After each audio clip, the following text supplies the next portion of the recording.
Yeah, absolutely. You know, the things you do really is incredible. And I know it really helped fuel my passion for weather when I was getting into high school and college. I was a huge Reed Timmer fan. I was following you, watching you intercept these storms, and it's just amazing. And I wonder, you know, since you've been intercepting all of these amazing storms, how has that changed our understanding of how tornadoes develop?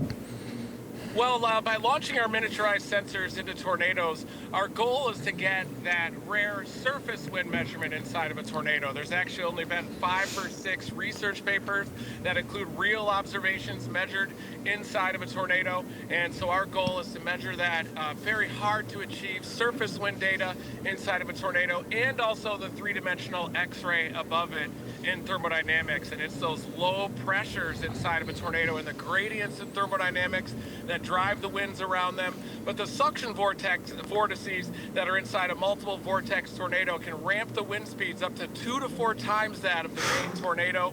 So if you have an EF1 or EF2 tornado with about 120 mile per hour winds and it has suction vortices, those are capable of ramping those winds up to above 200 miles per hour, maybe even exceeding 400 miles per hour on the really small scales.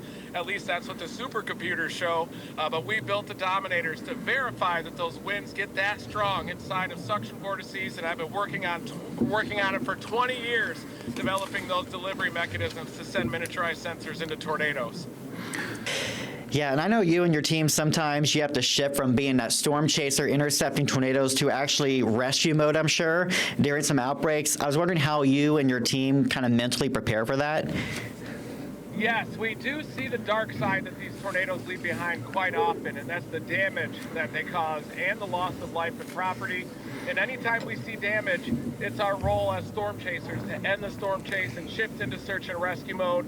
We do it, unfortunately, a lot of times every year. And we also have the Team Dominator Storm Recovery Group, which is a group of trained individuals that follows behind us when we're storm chasing, and they can get out and help out people in need, because usually there's about 3 to 5 minutes or even more before emergency personnel arrive to these damage paths.